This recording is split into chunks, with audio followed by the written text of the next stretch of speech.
Hello and welcome to episode 23 of my Kerbal Space Program NASA series. Picking up where we left off pretty much directly, launching on our grand trip to the twin craters on the moon with our Lunar Expeditionary Vehicle. Since it doesn't have any recharging capabilities, we're going to steal one of these off the solar array for the main base and pack that along with us. Which I really should have brought more than one. Because it's got a pretty large battery capacity. As it turns out, not enough battery capacity for what I was wanting to do. So I was still able to accomplish the mission, but there was a lot of tedious downtime spent charging. And after some of the revisions I've worked into my rover design after this mission, that's only going to get worse. Because just to kind of get some of the technical stuff out of the way first, I found out that with the rough terrain on the moon, even in the lower gravity, this thing only has about an 8-kilometer roving range, which isn't terrible. Granted, I didn't put a whole lot of battery on it, but it was a 58.6-mile trip. Once I used trig to normalize for the curvature of the moon, it works out to about 58.8 kilometers one way. So that's 117.6 kilometers. I think that's correct off the top of my head. Round trip, and driving 30 minutes and then stopping to recharge the batteries for 30 minutes. It was a very long and tedious process. I personally enjoyed it. I don't much get the opportunity to drive around and just kind of explore the places we're sending crews, but I did math, and if this thing had been capable of making the trip in one go and then recharging at the destination, I could have cut what was a six and a half hour, the final mission time was 2 days and 35 minutes. Kerbin day is 6 hours, so it was a 12-hour and 30-minute trip. That I didn't spend all of that actually playing the game, but I was only using 4x physical time acceleration for my recharging. Excuse me. Because KSP sometimes has issues with rounding errors when it comes to high time warps. And one of the main concerns with this was being able to get out to the destination and back. And the moon only has 3 days worth of daylight. That's 18 hours. And my main concern, because this thing doesn't have an RTG, it doesn't have a way of staying powered up overnight. My main concern was that I would run out of power when night set in, and I would lose the crew at that point, because it wouldn't be able to move, it wouldn't be able to charge, and it doesn't have enough life support or battery charge to make it through a whole lunar night with a crew aboard. There's not really any benefits. The biomes are really spread out. I personally, the more I did this trip, I would like to see a mod. Not in the main game, because it would just be too tedious, but for my own personal enjoyment, I would like to see a mod kind of like custom biomes, where it adds like hundreds and hundreds of different science spots, but then reduces the science payout for all of them, to kind of reward long distance exploration. Because leaving the science payouts per biome as they were, you could probably max out the tech tree in a single trip if they did that. I would be content with turning some of these experiments into like 10 or 20 science point bits, but just really rewarding getting out there and exploring the vicinity. Like I said, that would make an excellent mod. I would never wish that on core game players, but my playstyle is I do like to kind of poke around and explore the various planets and moons. There's really not a whole lot. Once you've seen one gray crater, you've seen them all, but it just kind of gives a greater feeling of exploration. That's probably why I love doing the aerial survey missions on Kerbin so much. I get to see a lot of the planet that I normally only see in, a Mach 6 orbital return passing.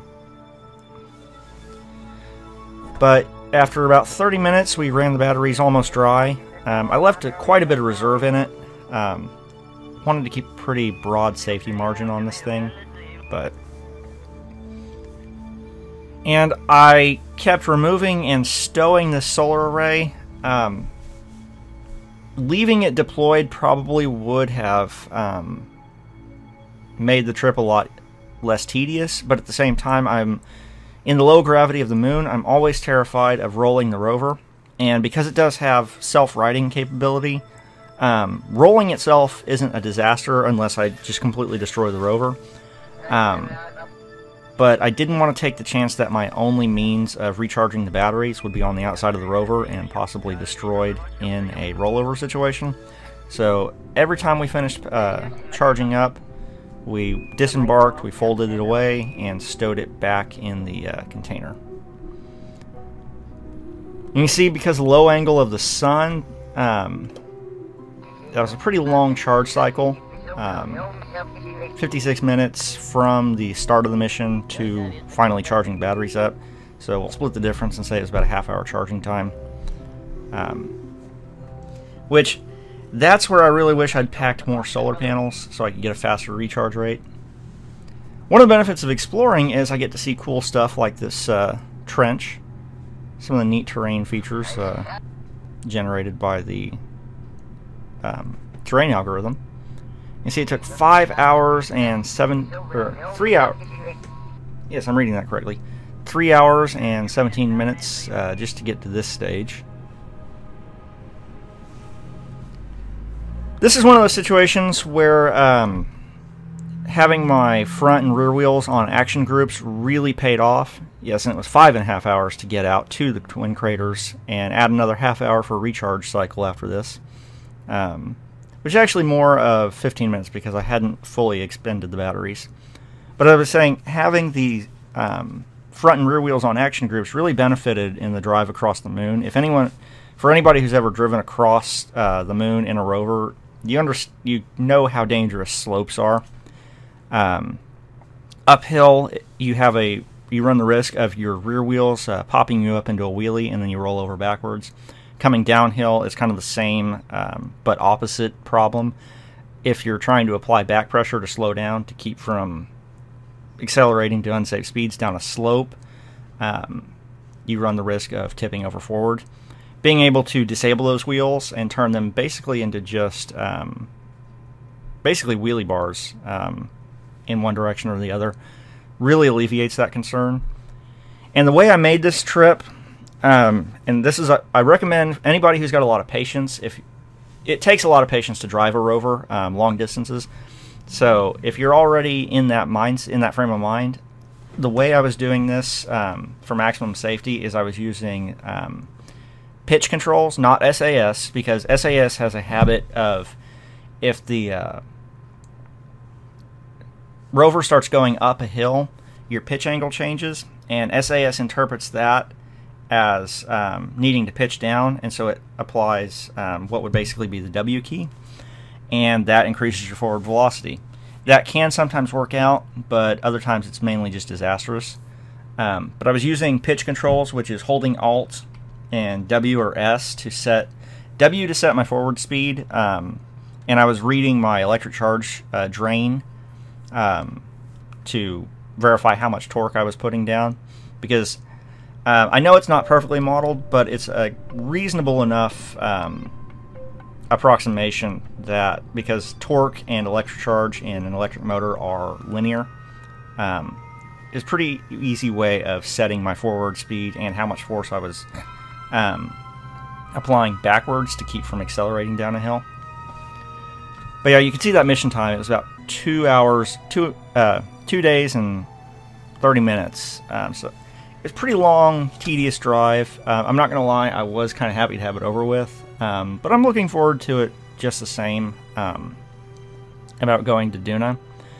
Primarily because Duna hasn't been fully explored. It's been practically unexplored, just because all I've sent there is the Viking probe. So one of the reasons why this trip was so long was I had to drive across multiple biomes just to get to one that I hadn't explored yet. The custom biomes mod, the different sections they've added to Duna, and I'm starting to worry that I may have said Mars a couple times in this recording, but there's a lot of biomes, and they're generally close enough that if I pick a good spot for a landing site, I can probably make it to 2 or 3 different biomes in a single mission. And my Duna missions are going to be long duration. What I'm basing, I'm going to repeat this again because it'll probably be like my 4th plug for this book. But I'm basing my Constellation missions off the Ares program from Andy Weir's novel, The Martian. And in their setup, they had what would happen is multiple pre-supply missions would be sent ahead of time with lots of supplies and the base in a modular packed form. And the crew would actually come on a large Vasimir-powered vessel. I'm not playing with Near Future or Interstellar, so I don't have Vasimir engines, which is totally fine by me because I just don't have the patience to let my computer run for a day and a half while these tiny point thrust engines get me accelerated. I'm a very patient person, but I'm going to be using the good old-fashioned stock nuclear engines, which don't have a heck of a lot of thrust, and we'll still be looking at some pretty long burn times, but they'll be more in the order of, say, 30 minutes or so instead of, days. Which in real life, time warp's not an issue, and you're not going anywhere, so why not use those very low-thrust, high-efficiency engines?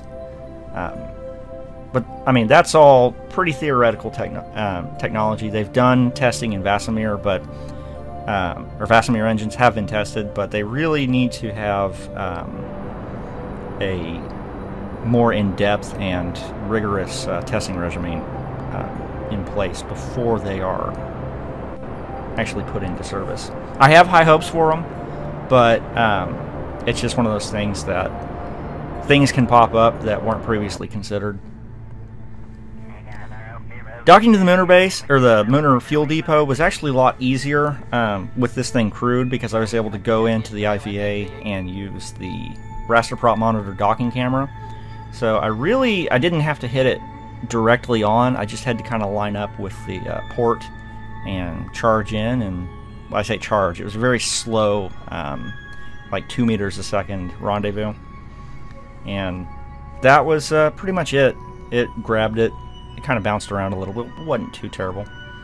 I have confirmed that those Stratus 5 roundified monoprop tanks are supposed to be KAS grabbable because they are on the parts list that can be added in a KAS container.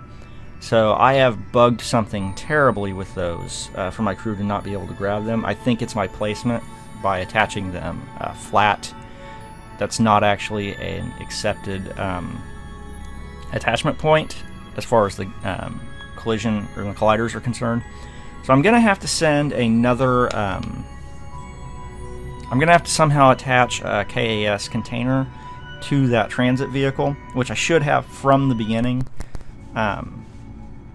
So that'll be an interesting challenge. Now I'm going to have to bring a set of, or a pair of extra tanks out here to attach. And I'm not going to get perfect symmetry, but hopefully their mass is going to be low enough that I'm not going to run into any center of thrust issues. The main issue is going to be where to place them, because there's really not a lot of room. That'll be an interesting challenge. I cut out most of the return because it was yet another very tedious process. You can see right here it took 2 days worth of in-game time. A lot of that was spent on time warp. That's one of the benefits of being in space as opposed to the planet. 2 days in-game time passes a lot faster. Once again, totally burned out that engine trying to make my return. But it's got plenty of RCS, so it's not that much of a disaster. And my Soyuz, you'll kind of notice that I've got 2 of those thin RCS tanks from KSPX on this. I've got 1 on the station and 1 on the transit vehicle, and then I've got a double width on my Soyuz. That was totally intentional because 1 Soyuz flight can completely replenish the station and the transit vehicle. I'm probably going to have to do something about fuel capacity. I may add a larger tank to the Soyuz. just so I can refuel the transit vehicle more efficiently. 724 science, it's a pretty good haul. Because the moon has been so thoroughly exploited throughout my Kerpala program, I could have done so much better if those biomes hadn't been previously tapped out, but we're rapidly approaching the end of what the moon can really teach us as far as science points go, but it's still very useful as far as developing my techniques and my equipment. It's a very good test bed, because if something goes wrong, a return is very easy to pull off. Went ahead and unlocked advanced electrics, and for the moment, I'm going to be skipping that the other 300-point science tiers where you see the nuclear engines, unmanned tech, and ion propulsion. I don't need ion engines, even after they've been beefed up, which I don't even remember. I can't remember when they did that. I don't know if they've been beefed up in the version I'm playing in 2.24.2. It's been so long since I looked. I went ahead and unlocked advanced science tech because I've got some transfer windows coming up, and I really want to get another Voyager launched and it'll be Voyager 2. We're going to consider Voyager 1 lost because of the great remote tech snafu, which was self-inflicted. And since I kind of wanted a chance to fly, because I haven't flown many aircraft. In fact, I haven't flown an aircraft since I upgraded B9 to 5.0. Unfortunately, we were having some stability issues with those landing gear attached to the wings, and our newly recruited Enbury Kerman was in for quite a wild ride. The center of mass, center of lift indicators were flat out lying to me. Well, I say that. I didn't quite understand the effect that my flaps were having, because I have those control surfaces set up to work as flaps and ailerons. And so that was shifting my center of lift actually forward of the center of mass. And anybody who's played this game very long knows what a disaster that is. On the plus side, it did provide me a picture for a spiffy new website image. But we finally got the thing tamed enough to take off. This is my attempt at kind of making a Kerbalized version of the T-38 Talon, which is NASA's primary jet trainer and chase aircraft, formerly chase aircraft for the space shuttle. If you're going to fly fast jets in the United States, you will spend some time in the T-38 Talon. The Air Force, it's the Air Force's primary trainer. I believe the Navy has a navalized version. I don't know about the Marine Corps. It would make sense if they fly something else, just because they like to be different. Unfortunately, fuel drain, once again, caused me some issues. My center of mass shifted, and while trying to perform a maneuver, I ended up pancaking, which it wasn't possible to get the nose pointed into the airstream, so I had no airflow over the wings. If you've ever seen Top Gun, that flat spin, that's what this is. As much as I fought, I just couldn't do it, and so as a last-ditch effort, we kicked all the fuel out the back, and that was successful in punching the center of mass forward enough to recover. Not going to make it back to base at this point, but it is possible to make an emergency landing out of the field, which is difficult because this is pretty hilly terrain. And there actually is some historical precedence for this. In, I believe, the 60s, there was an F-106 Delta Dart. You should read about it. It's actually a pretty entertaining story called the Cornfield Bomber. It was one of the only pure Delta Wing interceptors the United States Air Force ever operated. And the pilot put himself into a flat spin and was unable to recover, and got to the point where it was prudent to eject from the aircraft.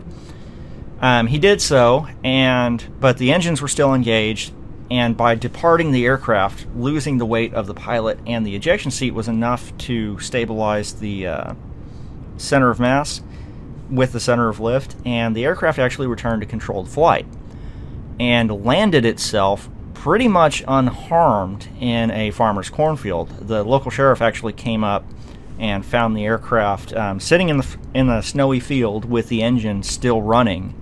And after contacting the Air Force, they just pretty much informed him, let it burn itself out, we'll come pick it up. And the Air Force came by, it was loaded onto a truck, actually returned to service, and when it retired, when that specific airframe retired in the 1980s, it was actually placed in the Museum of the Air Force at Dayton, Ohio, which is I always thought that was a funny story.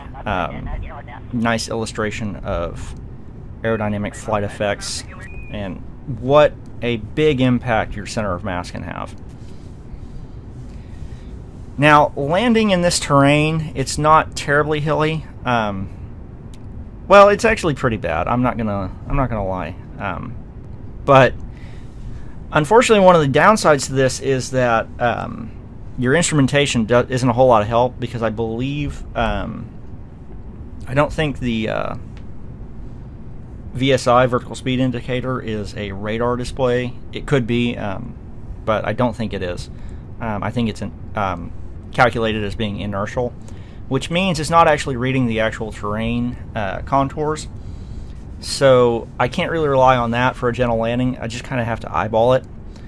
But one of the advantages of using the stock KSP landing gear is that it's got the those high-intensity landing lights built into it, and I was able to use the light cone, how it expands and contracts, to kind of judge my approach and landing. I was not about to try this IVA. I didn't trust this aircraft enough, because I thought I could trust it, and then I got halfway across, well, not even halfway across the Kerbin, I got across the main ocean, and everything went terribly wrong. Just kind of watching that light cone. Also trying to keep my speed low. I should have been using airspeed settings in FAR to bring it up to knots per hour, nautical miles an hour, because that's more what I'm used to in flight simulators. But meters per second is what I had it set to. And I guess I've kind of adapted to it in Kerbal Space Program. But you can see that hill that I just passed over. The trick is to try and find either a flat space or a downslope to set this thing down on. It's very tricky trying to come down on a upslope. You run the risk of just flying directly into it, or misjudging your approach speed and banging something up pretty badly.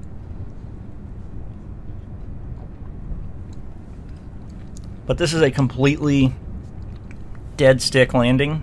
And dead stick does not refer to flight controls. Dead stick is an old term. Back in the days of single-piece wooden propellers, the stick was your propeller, and dead stick meant propeller was not moving. Nowadays, with modern feathered propellers, or variable pitch propellers, it's actually, you can get a lot more glide ratio out of them than you could in the old planes. You can turn the propeller pretty much 90 degrees into the wind to reduce drag. But that's neither here nor there, because I'm not playing with Firespitter. I do not have any propeller aircraft in this playthrough. Just more pilot trivia there. You can see how it's very difficult to judge this approach, because the land contour will pull away from me and then rush back up as we go to a upward slope. And normally a bounce on landing is a pretty sloppy thing to do, but really considering the alternatives and my circumstances, I was pretty okay with that.